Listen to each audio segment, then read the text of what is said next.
All right, I think we'll kick things off. Hey everyone, welcome to this guest workshop featuring none other than David Perell. David, thank you very much for coming on. And yeah, do you want to take it away? Yeah, great to see all of you. I was in the inaugural cohort of Part-Time YouTuber Academy, and when I started, I didn't really have a YouTube channel going. I mean, I was posting YouTube clips, but I didn't have the flow. Like that's really the goal of this program: getting into the flow, producing consistently, and try to get to a place where you have a vision. And I was actually talking about this yesterday. One of the things about Part-Time YouTuber Academy that I find very peculiar is that I didn't actually achieve nearly as much as I wanted to achieve in the 5 weeks or the 4 weeks of the course. But over a 4 month period, I've achieved more than I thought. And I find that to just be fascinating because a lot of the things you might be feeling frustrated as a student right now, like, oh my goodness, there's so much. We need to produce every single week. There's YouTube shorts, there's normal stuff. I got to get equipment, all that sort of stuff. And I think that one of the things to think about is how do you sort of set this up and do enough that once you leave Part-Time YouTuber Academy, you're really on a roll, but just know that success and failure in the course isn't like a 4 or 5 week thing. It's actually probably like a 4 or 5 year thing. And that's really when you'll see what Part-Time YouTuber gave you. But I mean, these ideas that Ollie has shared with you, they've already sort of very much changed how I create stuff. And it was interesting because I was preparing for this. I gave this talk last time, and I've learned so much so I took a bunch of stuff out of the old one, added a bunch of new stuff to this presentation. And this is really, I teach writing. So I teach a course called Rite of Passage. And what that is very similar to Part-Time YouTuber Academy. And it is really focused on the craft of writing and sharing your ideas. And in the same way that Part-Time YouTuber Academy is focused on video, but not exclusively, it's also focused on audience growth and distribution. Rite of Passage is very similar. So here's my YouTube channel, 9,470 subscribers. Okay, that's going well. But the thing is, I was just talking to Ollie about this. I think that you just need to have some faith in what it is that you're doing. And really, I think that I've been thinking a lot about sort of the metagame of just deconstructing what do I need to do. And I think it is produce excellent quality videos, do it every single week or on some kind of consistent cadence, and then just improve at that. And if I do that for long enough, everything's going to work out. So that's where we are now. And this will be 100K in a couple of years. I've basically no doubt about that. So I want to talk about the plan for today. So we're going to talk about why you should write. Then we're going to talk about actually improving your writing. And then we're going to talk about writing for YouTube specifically. So I want to start with why you should write. And I think that there's this absolutely fascinating study from the Industrial Revolution where what these researchers did was they looked at, okay, we have writing that has been born from the printing press, and the printing press leads into the Industrial Revolution, stuff that you learn in school. But what was really interesting about this study was that they tried to break down, like, what was it about the craft of writing that actually contributed to human progress? Because it's kind of crazy. Like, we now just expect progress to just happen, where like technology improves and things get better and we get wealthier, all these sorts of things. But like most of the world just didn't really work that way, right? Like 15th century England was actually not that much richer than England when Christ was born or anything like that. And then now 21st century England is so much wealthier than 17th century England. And what these researchers found was that the reason why writing was so beneficial to humanity was just, what we learn is that you could produce something once and you could sort of distribute it, right? So you could have Martin Luther with his 95 Theses stapled on the church door, sort of kicks off the Reformation. It wasn't just that. That's what we learned in school. The other thing is that you could actually change specific aspects of what you were saying. So you could externalize your ideas, and you could basically say it's sort of like a switching into the gears and changing the actual parts of what you're saying, dive into the specifics. And it was that more or just as much as the process of sharing the writing that really contributed to this growth. And I think that's a really good frame to think about. Why do we write? So we can improve our thinking. And just as the Industrial Revolution era writing improved the thinking of society, writing will improve your thinking for yourself, which will then in turn improve your YouTube videos. And so writing, it makes you a better speaker. And I had this really cool moment. This was in 2017. I was 22 years old at the time. And I was living in New York City. I started a podcast. I was like, wow, I start this podcast, get to meet all these cool people. And after my third ever episode, I was sitting right where most of you are in terms of building a YouTube channel. Like, oh, I want to do this thing, but, I'm trying to get my bearings going. And, I got some momentum, but it's not going as well as I would like. And so my third interview is with this guy named Massimo Pellucci. He's a philosopher in New York. And we met, and we're in this dark room, low ceilings, those fluorescent lights that sort of give you a headache and stuff. And we have this conversation. At the end, I go, Massimo, hey, can you help me out? I would love an introduction to a future guest. And he's like, I could introduce you to this woman, never heard of her. I could introduce you to this guy, never heard of him. And then he stops, puts his hand on the table, and he goes, Neil deGrasse Tyson is one of my best friends. And so I'm sitting here, I'm 22 years old. I'm like, Neil deGrasse Tyson, okay, you're about to make this connection. Neil deGrasse Tyson, arguably the most famous astrophysicist in the world. And I'm like, okay, play it cool. So basically, I leave, and he says, yeah, I'll make the intro, and he does. And he gets to a place where he's like, yeah, I'll make the intro. So I end up interviewing Neil deGrasse Tyson. And here is what he said to me that I'll never forget. It's about a 45-second clip. Just killer. Hardly any sentence in public comes out of my mouth unless I've written it down once before. And people say, oh, you speak poetically. And I've thought out those words before. It's a fundamental part of what I'm doing when I'm writing, because I want the paragraph to rise up out of the page and then settle within you as your receptors grab a hold of it. The potency of words that we all know what they mean. I'm not talking about big words. You can use big words and people will call you smart. But for me, short words that are potent are what should be promoted and stimulated in conversation and writing and all the rest. So see what he said there? He said, I want my paragraphs to rise up out of the page and settle within you as your receptors grab a hold of it. You can use big words and people will call you smart, but short words that are potent should be promoted in writing. But then he also said, my question was, how do you speak so poetically? You're an absolute master at what you do. And he said to me, almost every single thing that I say in public is something I've written down before. And so this is why we write as YouTubers, because yes, we are speakers, but even though we're speakers, we are writers, because writing will make you a better speaker. Neil deGrasse Tyson doesn't say, I'm a great speaker because of this natural gift. That's only part of it. He said he's written down everything that he says. We're going to talk about how to do that now, because that is what is going to help us level up the quality of our YouTube videos.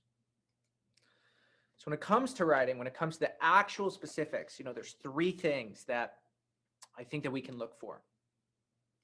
The first one is clear sentences.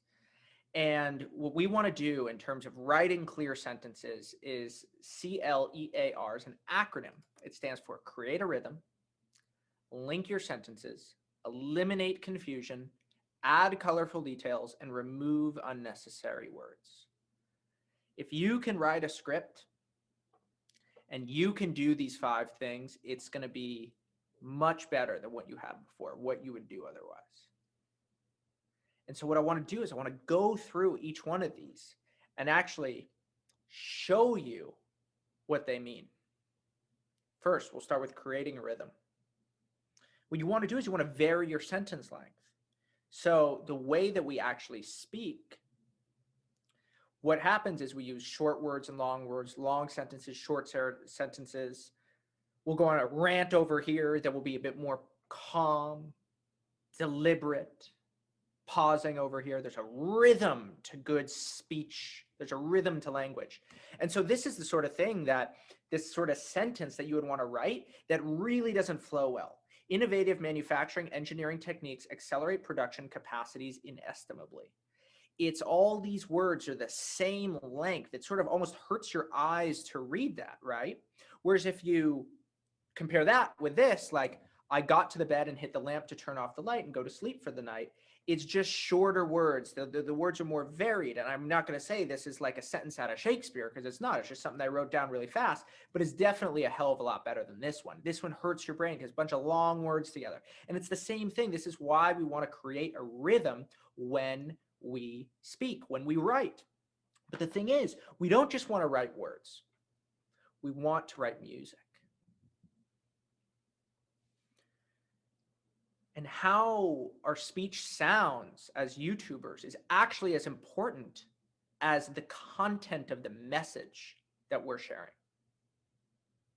And so what I'm about to show you is my single favorite piece of writing advice of all time. And it applies just as much to writing as it does to YouTubing and speaking and all the stuff that you're here to do. So the first paragraph is, this sentence has 5 words. Here are 5 more words. 5-word sentences are fine, but several together become monotonous. Listen to what is happening. The writing is getting boring. The sound of it drones. It is like a stuck record. The ear demands some variety.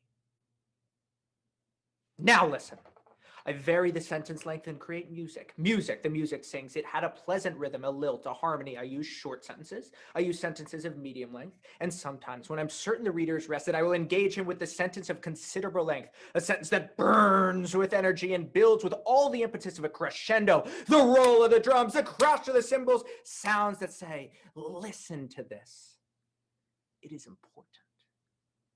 So write with a combination of short, medium, and long sentences. Create a sound that pleases the reader's ear.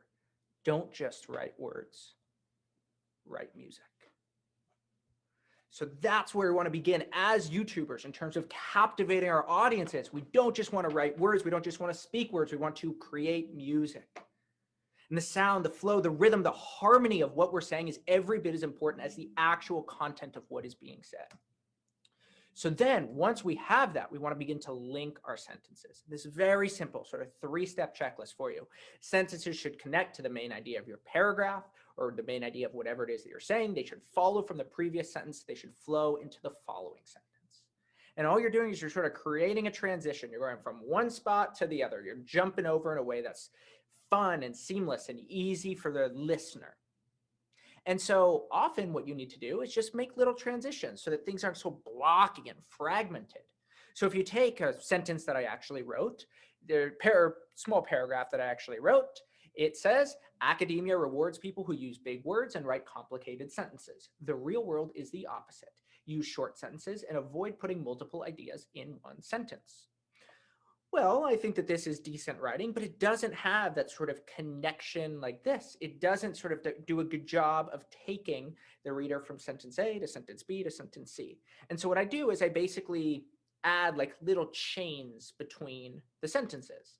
So what I add is academia rewards people who use big words and write complicated sentences. However, the real world is the opposite. So I should position it, get to a place where now this one is in contrast with the previous one. And then that's why we should use short sentences and avoid putting multiple ideas in one sentence. And so as you begin to do that, you're making things easier for your reader. You're linking your sentences so that you can eliminate confusion. And I think of a lot like speaking, a lot like reading and writing, a lot like doors. And they're these things, they're called Norman doors. And Don Norman was a industrial designer. And in terms of the industry of industrial design, he's like the king. You know, he's like, his book called The Design of Everyday Things is the canonical book for industrial design.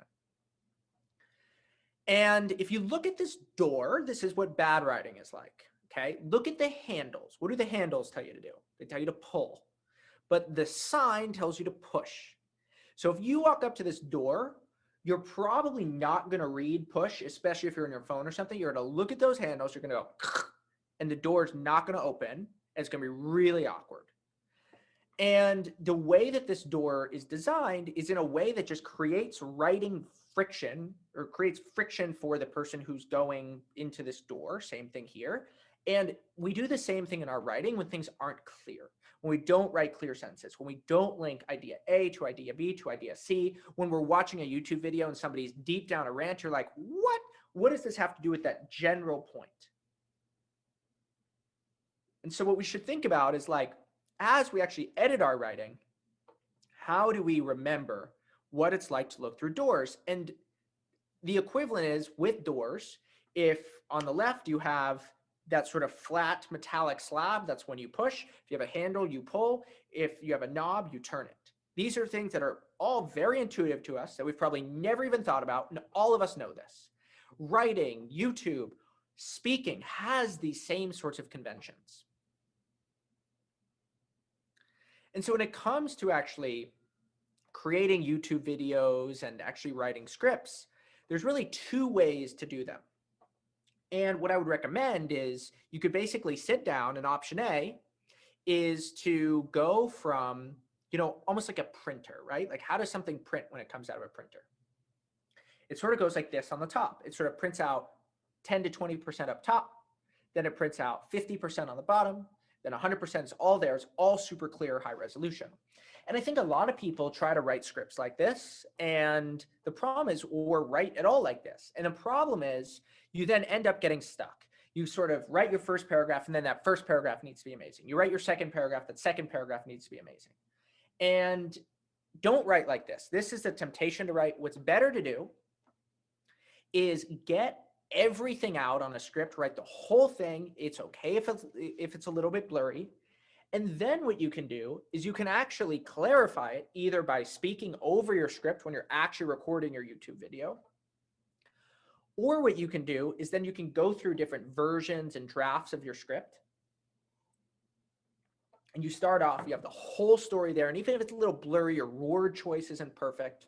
Every time you go over your script, every single time, often like when I'm actually recording my YouTube videos, I have the script on the screen. I'll sort of do an extra layer of precision and clarity just by speaking because I realize things. But what I try to do when I write a script is get the whole thing on the page, even if it's blurry. And I try to do that as fast as possible rather than trying to make like a 10-minute video and only writing like 1 minute worth of scripting right at the beginning and making sure it's absolutely perfect. That isn't nearly as useful, especially in YouTube videos, because we can talk over what we're saying. And then the final thing we want to do as we try to clarify that picture, one of the things we can do once our main point is made, we sort of have a general sense of where we're going, we can add colorful details. And so take like somebody like LeBron James. So this is sort of the last thing I like to do in my editing. I try to really make my ideas vivid. I want to unlock the electricity of sight in whoever's listening, who's ever watching, whoever's reading my writing. And so you can have a sentence, very simple. It's a good sentence, but it's not a great one. LeBron wasn't always as strong as he is now. And then I turn that into LeBron James didn't always have thick calves, a raging six-pack, and arms like the Incredible Hulk. You see how much more you can see that picture? It's good writing, not because it's fancy and flowery, which is how a lot of us are taught to write. It's good writing because it's clear and it's precise and it's fresh and you can see what is being communicated. Take another example, somebody like Lyndon B. Johnson, former president of the United States. You know, you could say Lyndon B. Johnson had bad breath, or you could say Lyndon B. Johnson's breath was the kind that even toothpaste couldn't cure. Pretty funny. way more visual. You can almost smell his bad breath. That's good writing. That is what we're doing when we're taking that blurry photo. We're making it clear. This is how we actually write our scripts. It's not about being pretentious. It's about being clear and easy to understand. One more, Mercedes. You could say the woman took her car to the dealer to get some needed repairs. Or you could say Linda drove her Mercedes to the shop for new brake pads. That's more specific and precise in so many ways. The woman, Linda, took her car, the Mercedes. Now we have all of this information about Linda. She's fairly well off. Then she went to the dealer, okay? The shop, a little bit more specific. To get some needed repairs, way better for new brake pads. We've gotten so much more specific with little changes. We've shortened the sentences. Every single one of you is capable of doing this. These are things that we do intuitively as we move through our lives. We're all good speakers because we talk all the time. We can all do this. And so that's the sort of stuff when you're adding clarity, that's how you get that clear image. And then as you do that, you sort of remove unnecessary details. You know, every now and then you'll be reading something or you'll be listening to somebody on YouTube and they're trying to show off, right? They're trying to be impressive and stuff. And, you know, like go to the IBM YouTube channel, fall asleep in a second. You know, it's like you're watching golf on television or something. And the reason why is they have all these consultant words: empower, synergy, disruptive, collaboration, innovative. No one talks like this. Delete your consulting words from your speech, delete them from how you're speaking in your YouTube videos, because they're things that are very inauthentic to the vast majority of people. They're sort of cliches. They're not even very descriptive. They're just sort of lazy and very bland words. And then beyond that, there's all these mundane cliches as well. Things like, oh, all across the board. Oh, they blew them away. The bottom line is this. Oh, it was just an incredible experience. Like there's all of these tropes that we use in language that actually aren't very descriptive. You know, oh, like, how was your afternoon? Oh, I felt like it just lasted a lifetime. Like, say something better. You know, I was looking at the clock ticking the entire time, and I just was yawning the entire time. It's such a more descriptive way of saying what it is that you're doing. And if we can remove mundane cliches from our writing, we can remove mundane cliches from our speech, and our communication can come alive. And one of the ways to think about this is to pretend that you're hiring a translator. You know, most translators, in terms of how they write, and look, the thing with this is there's sort of an interesting tension with YouTube videos because the algorithm rewards long videos. That's absolutely true. But at the same time, you don't want things to drag even if they're long. You know, we've watched movies like The Lord of the Rings that are 9 hours across 3 movies, but they don't drag. They're excellent. So just because something is long doesn't mean that it's going to drag. And just because something is short doesn't mean that it's going to be captivating. That's sort of, something that a lot of people think is synonymous, but it isn't quite synonymous. And one of the things that you want to do in terms of improving the quality of your writing and your scripting for YouTube videos is pretend like you're hiring a translator, where you're removing the extra words from your script. And you could basically say that, okay, let's pretend that most translators charge 10 cents per word. So by removing things that are superfluous and unnecessary, then you save money. People get that. But here's what's really interesting. This trick, it also makes your writing clear. It inspires clarity. And the thing is, when you write with fewer words, with simpler words, with clearer words, your writing is also easier to translate, and therefore it's easier to understand. And when it comes to people who are listening, you know, a listener, I guess they can sort of scroll back on YouTube and all that stuff, but you don't want your viewers to be doing that. You want them to sit down and enjoy the experience and understand things firsthand. If you can make things clear and simple and remove the superfluousness, remove the unnecessary details, you'll get to this place where now we've taken that blurry photo, we've made it clear. So now I want to be super specific of like, how do I actually do this? And I want to talk about a YouTube video called Lateral Thinking with Withered Ideas. And guess what? It started off as an article. So I was sitting down, I was writing, and I really liked this idea of the history of Nintendo. And basically, in Nintendo's story as a company, they've used this idea called lateral thinking with withered ideas to come up with all kinds of innovation. That is the idea that led to the Game Boy, which was the most successful gaming console of the entire 20th century. So one day, and the reason I can speak well about this is because I've written about this. One day, a little known Nintendo gaming engineer, he was commuting home on the train when he saw a guy who was playing next to him, and he was playing on an LCD calculator, just playing with it. He was trying to sort of experience it all. He was just so bored that he was just punching the buttons, but he was having a blast with it. And this guy, he asked himself, well, what if commuters could enjoy a portable device that was both a watch and a device for gaming? What if we could do both? And the product that came from it was a huge success. It wasn't the Game Boy, it was called the Nintendo Game & Watch. And this engineer's name was Gunpei Yokoi, the Japanese guy. And he went on to create Donkey Kong for Nintendo. He later invented the D-pad, which is that controller that Xboxes and PlayStations have, which is sort of the 4. It almost looks like a D. It sort of holds in your hand. He invented that from this lateral thinking with withered technology idea. But he didn't stop there. Through lateral thinking with withered technology, what he did was he said, you know what? This was back before Nintendo was super successful. They were a pretty poor company. They definitely didn't have nearly as much money as they do now. Nothing like Apple today or Sony today. They're just an up-and-coming company. And a lot of people think, oh, Nintendo had the best technology. That's actually not what it was at all. What they had was this lateral thinking with withered technology strategy, where instead of looking for the most cutting-edge ideas and investing all this money in R&D, they were more creative.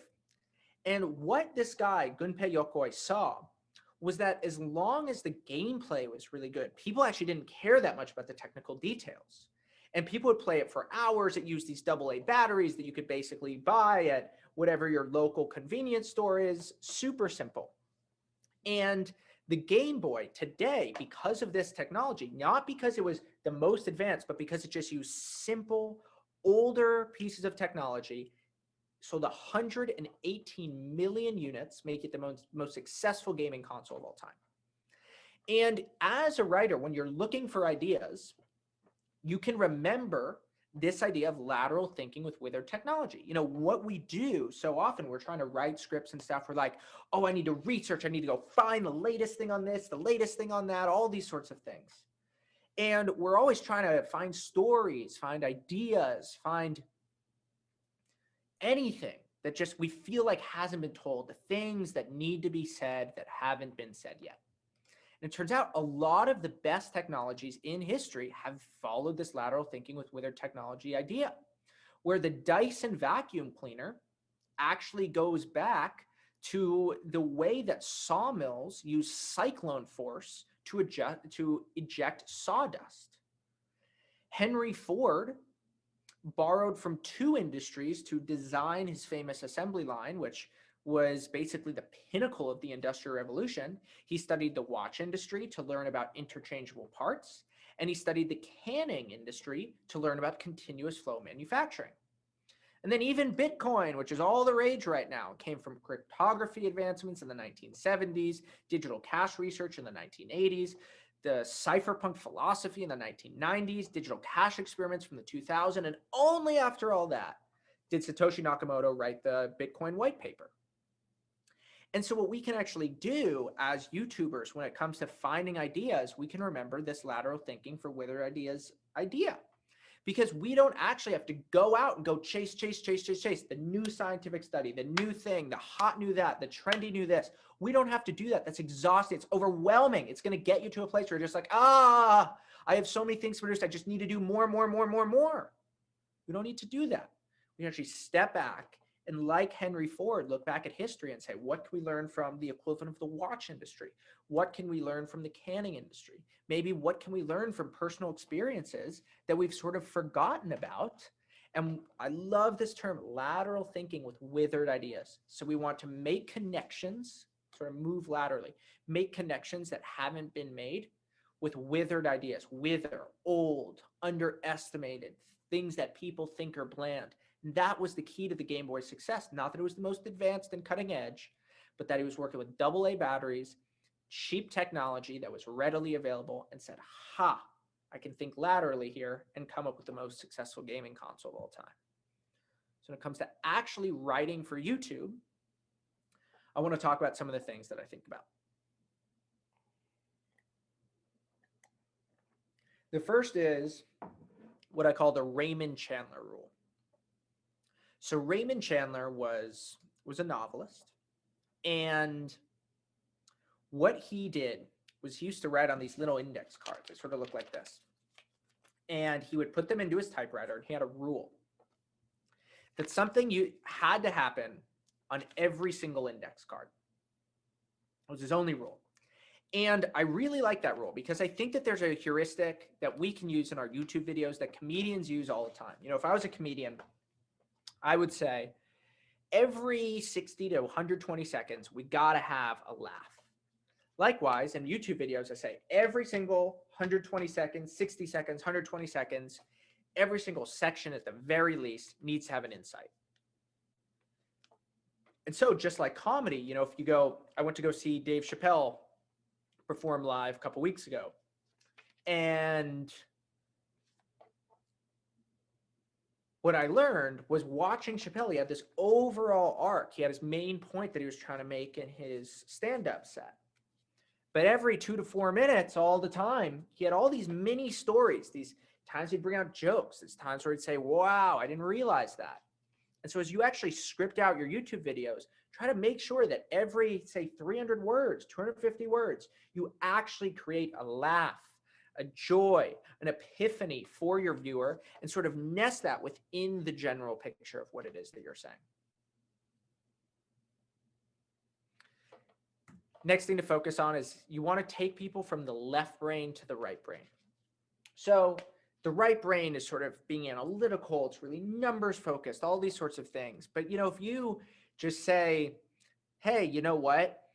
In 1950, 6% of movies were dystopian films. That rose up to about 22% in 1970, rose up to about 27% in 1980, down to 21% in 1990, and then it's now hovered at about 20% in 2000. How many of you could visualize what I just said? Zero, not one. Because what we need to do when we actually speak, when we actually communicate through voice and through video, is we need to move from left brain to right brain. And so exactly what I just said, I was just looking at this graph. And now you can actually see how the rise of dystopian films actually looks. There's a true graph. In the 1950s, we had very, very few. Now we about between 15 and 20%.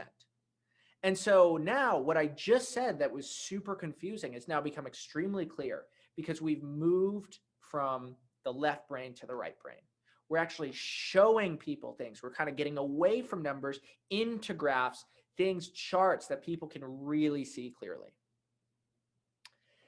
And what we want to do is we want to get to a place where when we're speaking, our visuals can actually enhance what we're saying.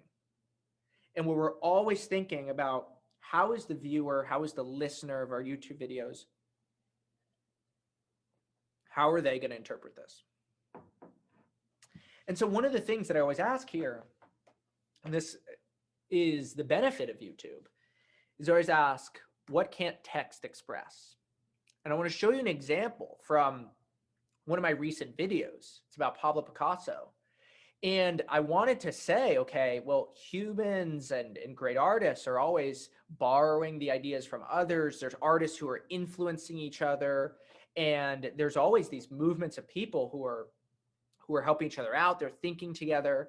And everything I'm just saying is kind of cliche, right? It's like, I've heard that before. But now watch. Once I show you what I'm going to say, you're going to say, damn, that's insightful. I never realized that before. And this, as YouTube creators, this is what we're called to do. Try to say, what is it about the medium of video, the medium of YouTube, that can actually enhance what we're trying to say? So watch this.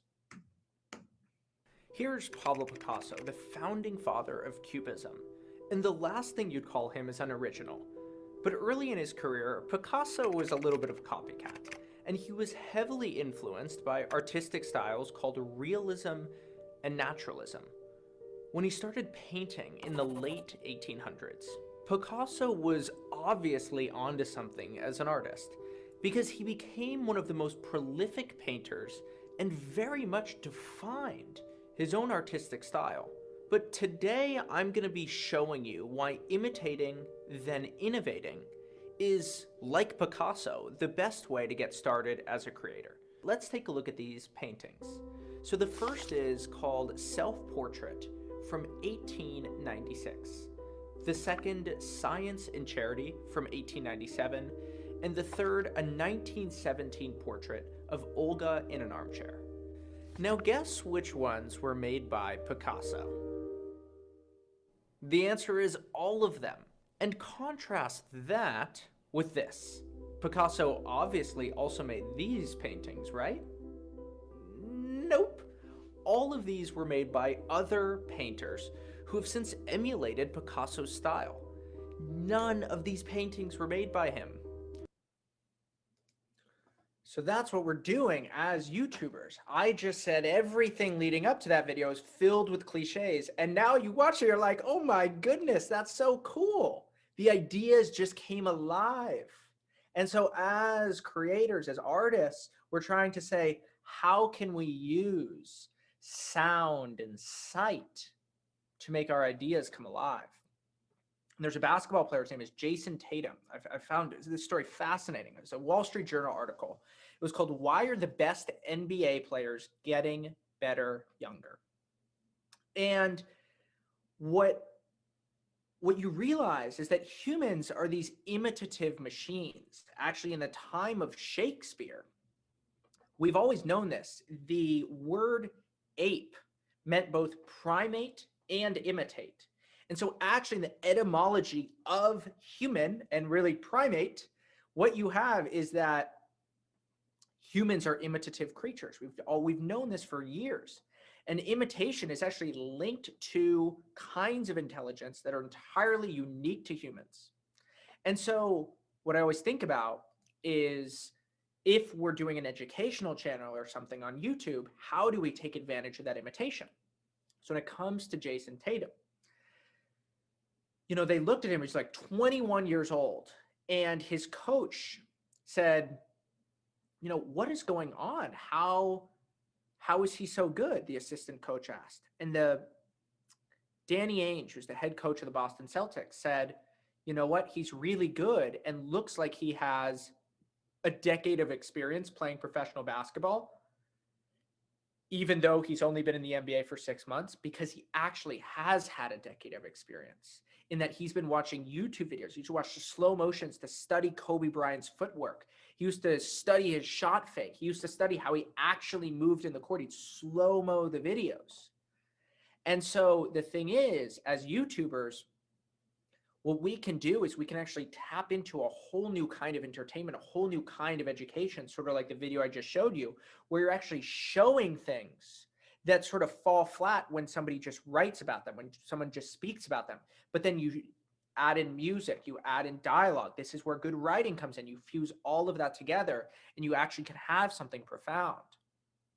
You know, I've just been moving into this apartment. It's really been a lot of work. And one of the things is, as I've set up my furniture, I've realized that IKEA manuals are actually often inferior to YouTube videos. You know, I was setting up my Sonos right here, and I didn't even, I got the manual, I threw it away immediately. I just went on YouTube because it's so much easier to study that stuff via YouTube. So if we're trying to build YouTube channels, you know, just thinking of ideas here, you know, that the how-to category on YouTube, how to set this up, how to do that, all the how-to category, the searches are growing 70% year over year.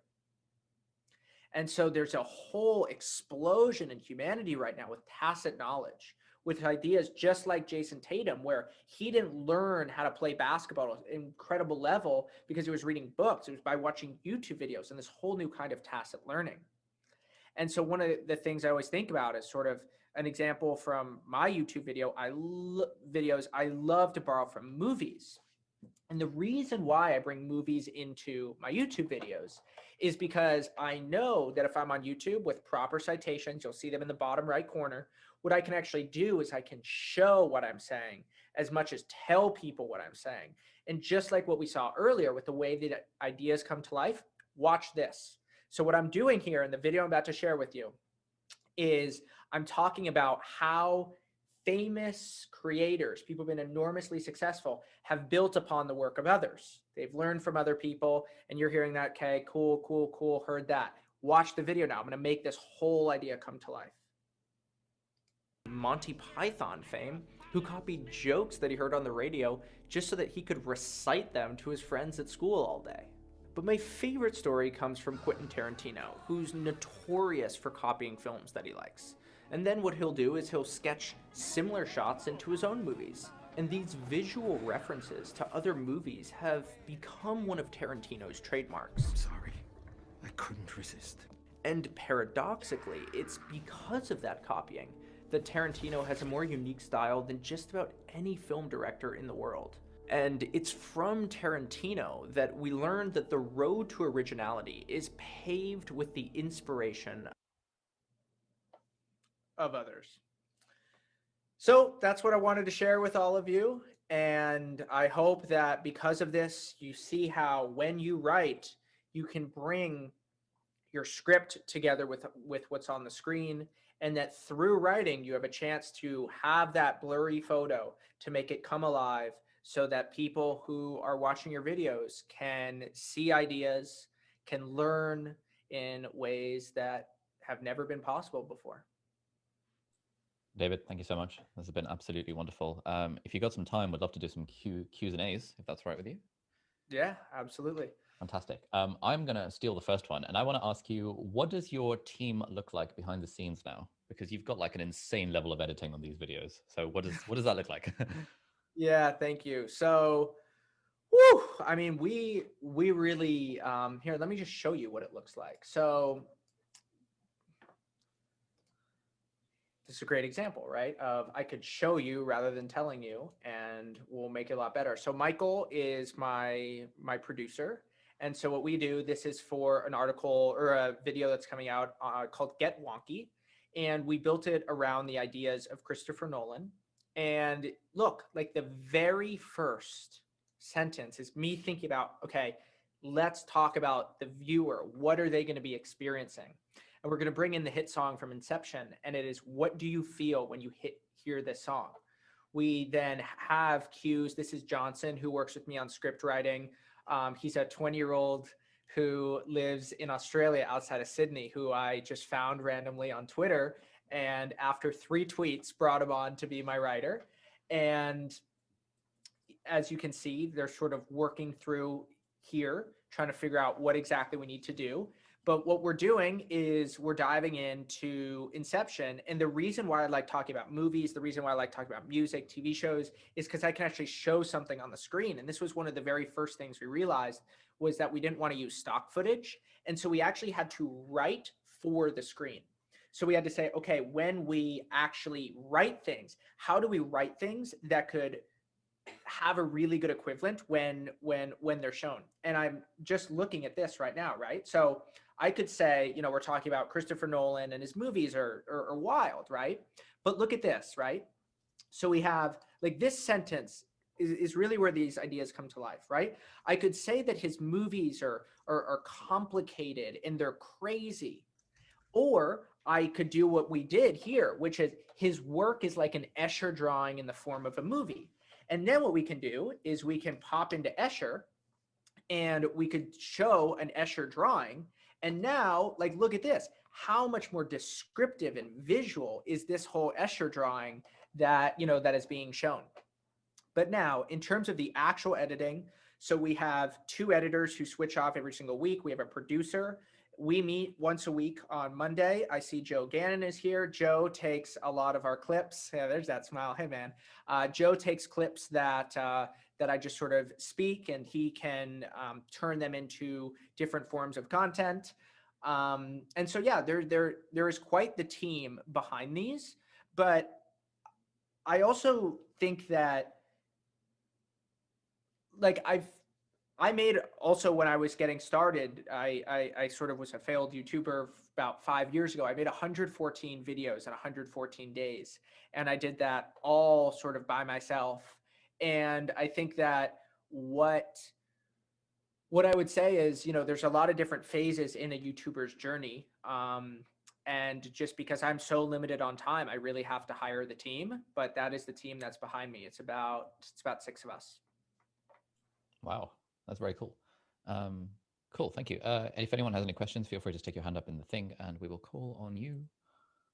In the meantime, question from John. Do you read from a teleprompter, or like what does that look like when you're filming? Yeah, here it is. Here's this right here. So I throw it all on the teleprompter. So we go from Google Doc. I export it from Word. Then what I do is I use this thing called the teleprompter app, and I can then move the teleprompter from my phone. I have the phone right here. This is my set, and I had none of this when I took Part-Time YouTuber Academy a couple months ago. I mean, this is all stuff that Ollie taught me, and I just took all of his recommendations. And yeah, so I take that, speak the script, and then I send it off, and everything just sort of gets done. But I'm very, very, very involved in the script. The writing section, all the things that I talked about today is really what I'm focused on. And like even right now, we're working on a piece that is about Kendrick Lamar and how his note-taking system. And so I'm diving into how his album Damn was actually made. What are the little things that he does from when he goes home and takes a note from a conversation with a fifth grader. He has this great interview with Rick Rubin. So I'm going through all that, trying to pick things up. And then from the Build an Idea Factory, ideas that Ali teaches you, that's how I manage all these ideas that go into the YouTube videos.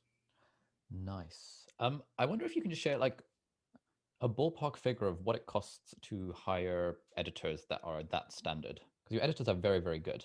And I know a lot of people are keen to outsource it, but it's always this question of like, well, how much does a good editor cost? Do you know what sort of? Yeah, I pay one editor $300 a video. I pay another one $400 a video. Oh, that's very reasonable. Yeah, it's really reasonable. I mean, what's great is I actually have 3 editors because I have one for Rite of Passage, and we paid him even less, I think. But there's a real global marketplace for talent, and all my editors are super young.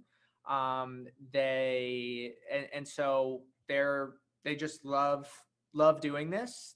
Most of them are in college.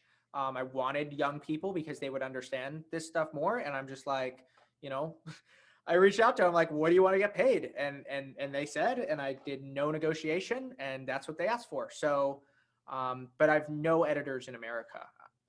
So I've interesting. I've one in Serbia, one in Australia, and one in somewhere else in Europe, Eastern Europe. And how much back and forth was there with the editors to kind of land on a style that you were both happy with? Like, what did that process look like? Oh my goodness, we're working on a style guide that I could probably get up, but that's been huge. I mean, that's really my job actually. I see myself less as the creator and more of the person who looks at the different pieces and says, okay, how do we bring things together? So here's our style guide. So I give feedback on our recent videos.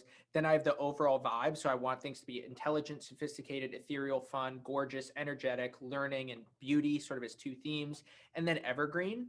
And then we sort of bring things in. We say avoid corny stock visuals. We have this stuff. We actually have a GIF that we bring in. This is from a Nerd Writer video on the death of Socrates, which is a very famous painting. We really like this. We wanted that for our inspiration. We have a style guide here. I mean, love this shot. We want more shots that are sort of epic and grand like this. And so, right, like I love how Ali Abdallah does screen sharing. You guys might know him. And so that's just a giant document where that's what I'm always updating. And then through that, it makes things really easy for the team.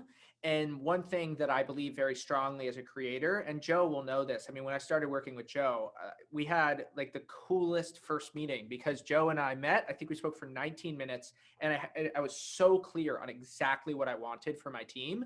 And as the creator, I think it's really unfair to people who work with you, work for you, when you say, "Oh, I'll just know it when I see it." One of the things that is very important to me is to set very clear guidelines and direction for what people who work for you are expected of.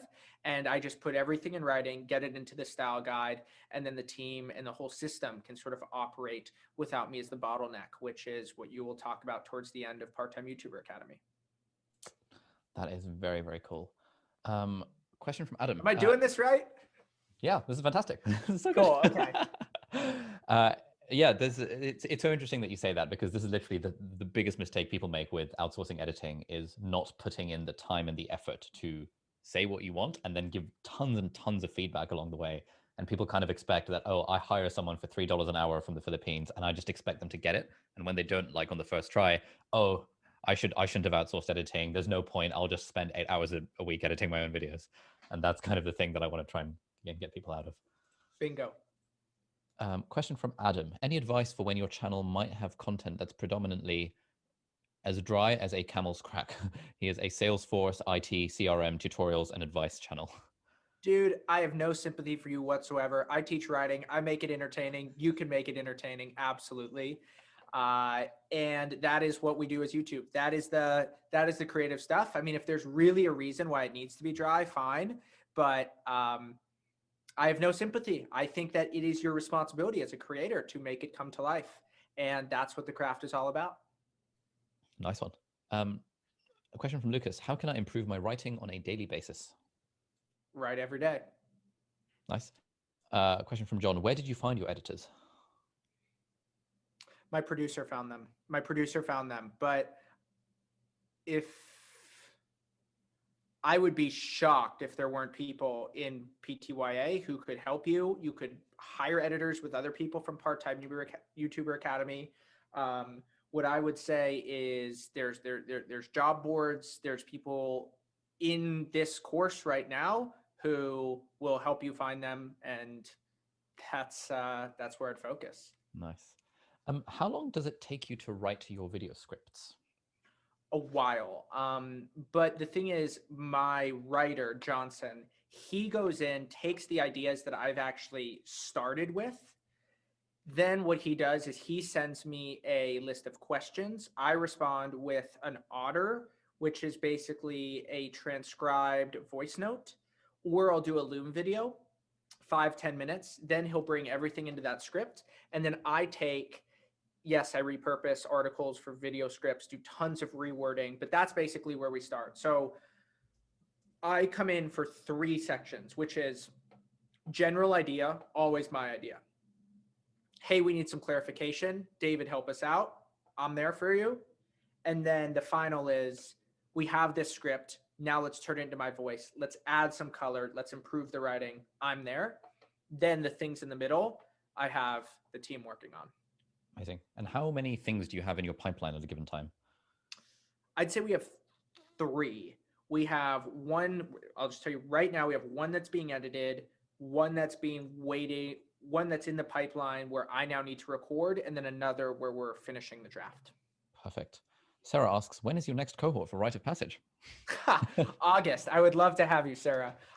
Hey, so for all of you, if you want to improve your writing, here's the best thing that I would recommend. I have an email series that I just dropped in the chat called 50 Days of Writing. You'll get 50 emails in 50 days. I poured my heart out into this email series, and I think that by the end of this, you will be such a better writer. It will help you for your YouTube videos. It's not the kind of stuff that your English teacher would teach you. It really is stuff that is actionable, it's practical, it's fun. And so subscribe to that, and then give me a follow on Twitter. You'll also learn how to write there.